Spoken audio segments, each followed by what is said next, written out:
Buenas tardes, mi nombre es José Ángel Castro, soy estudiante de Relaciones Internacionales y Estudios Políticos en modalidad de estancia en el segundo semestre. En esta ocasión quiero hablar acerca del pensamiento político, su evolución a lo largo de la historia y una reflexión acerca del mismo tema. Iniciando con el pensamiento prepolítico que coincide precisamente con el periodo presocrático en cuestiones filosóficas, en el pensamiento. En este periodo las personas buscaban explicación de los fenómenos naturales, de las actitudes humanas, de cualquier suceso que ocurriera, que aconteciera, eh, y lo basaban, lo explicaban basándose en el pensamiento, en su concepción de que era resultado de la influencia de una entidad o de un dios que era quien influenciaba esas actitudes. Ya posteriormente, con el nacimiento de la filosofía, nace precisamente también el pensamiento político, iniciando con dos de los más grandes filósofos de la historia, que son Platón y Aristóteles, con pensamientos y opiniones encontradas al respecto de precisamente ese pensamiento político. Platón con un pensamiento democrático, igualitario, en el que el gobierno era del pueblo y cada quien debía trabajar en el gobierno, ¿no? Cada quien debía participar en el gobierno. Mientras que Platón era con un pensamiento un poco más dictatorial, proponiendo que no todos estaban capacitados para el gobierno y que no todos debían participar en el gobierno. Los que pensaban o los que tenían, eh, digamos, la aptitud para el gobierno, que la ejercieran, mientras que los otros ejercían un papel un poco más distinto y más relegado en ese sentido. Un poco más dictatorial es el pensamiento de Platón. Entonces, en ese sentido, empieza un desarrollo del pensamiento político. En Grecia es más orientado también a la parte filosófica, basado en la parte filosófica, eh, y con un desarrollo de las polis, sobre todo Atenas, que es el ejemplo de polis, en el que todos eh, hacen parte de la democracia, todos participan en el gobierno y se desarrolla en un sistema equitativo, por decir así, a pesar de que existía la esclavitud. Aquellas personas que eran esclavas no tenían derecho a participar en el gobierno. Solamente las personas libres eran quienes participaban en el derecho. Libres y con que fueran fundadoras de esas polis. Mientras que el gobierno o el pensamiento romano se toma se basa en el pensamiento griego, fundamentando el desarrollo de su pensamiento, de su ideología en el derecho, proponiendo unas leyes específicas y planteando unas instituciones para que se diera el gobierno de una mejor manera, iniciando precisamente en ese primer periodo romano de la República, antes de que fuera un imperio. Eh, Uno de los momentos en los que se puede evidenciar este pensamiento es en los discursos de de 12 personajes importantes de la historia, como lo son Pericles en su discurso fúnebre y Abraham Lincoln en el discurso de Gettysburg. Eh, Ambos son en un discurso fúnebre alabando las proezas de aquellos soldados caídos, pero tienen ciertas peculiaridades, ¿no?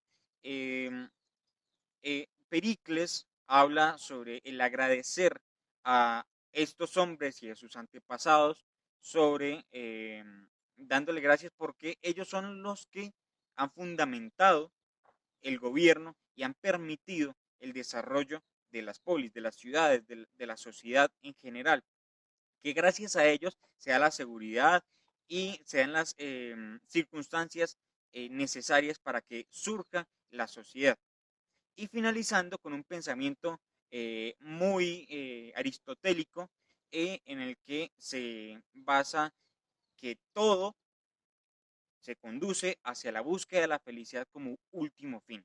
Asimismo, Abraham Lincoln habla precisamente también de que el amor a la patria de estos soldados caídos de la guerra civil eh, es lo que nos debe llevar a nosotros a inspirarnos para continuar luchando por esa misma razón por la que lucharon ellos y por la que dieron su vida al final en su lucha, ¿no? Luego, el pensamiento renacentista, ya posterior a la Edad Media, después de un periodo de teocentrismo, de que el rey es el soberano, del feudalismo, en fin, se inicia un periodo en el que ya no solamente la monarquía tiene el poder, sino aquellos que tienen y han generado un poder económico. En este caso, por ejemplo, la familia Medici era una familia adinerada gracias a que eran comerciantes que habían generado una riqueza enorme debido a eso. Entonces, inicia ya también la burguesía, no solamente el, el, el que gobierna es el que es el noble o el que pertenece a la realeza, sino que ya inicia aquel que tiene el poder económico a ejercer también la política. Ahora, para Platón, en su obra La República, él plantea un pensamiento específico sobre la justicia. Para Platón, la justicia es la máxima virtud, y tiene como fin poner todo en su orden, tiene eh, como objetivo poner todo en su sitio. Y eso lo compaginamos con lo que antes decíamos de que él pensaba que el gobierno debía ser quien impusiera su pensamiento. Él incluso planteaba la posibilidad de que el Estado era quien debía encargarse de la educación de los niños y así clasificar a las personas según su estado o su alma, su naturaleza de alma, entre racional, irascible y concupiscible. Entonces, aquella persona racional era quien tenía la capacidad de gobernar. La persona que tenía la alma irascible era quien debía ser el militar o la persona encargada de custodiar la seguridad. Y la persona que tuviera alma concupiscible era quien se encargaba de las labores de la mano de obra, de lo laboral, de producir los elementos necesarios. Ahora bien, la política, en fin, debe ser el medio por el cual se construye sociedad, ¿no?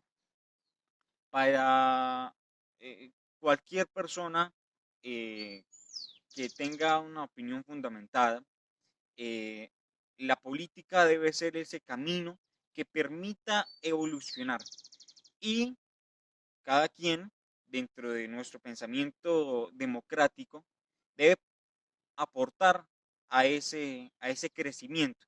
Entonces, yo como ciudadano debo comprometerme con el desarrollo de mi sociedad, de mi comunidad, eh, estableciendo un pensamiento de que todo se enfoca precisamente a ese desarrollo de la sociedad, de mi entorno, ¿no? Y es algo lógico porque si nosotros queremos estar bien, si nosotros queremos que nuestras condiciones personales y familiares sean correctas o tengan comodidad, pues debemos también luchar precisamente porque no solamente la mía, sino la de toda la sociedad sea equitativa, sea igualitaria, en el sentido de que nadie debe estar por encima de nadie sino que todos debemos estar en un equilibrio social, ¿no?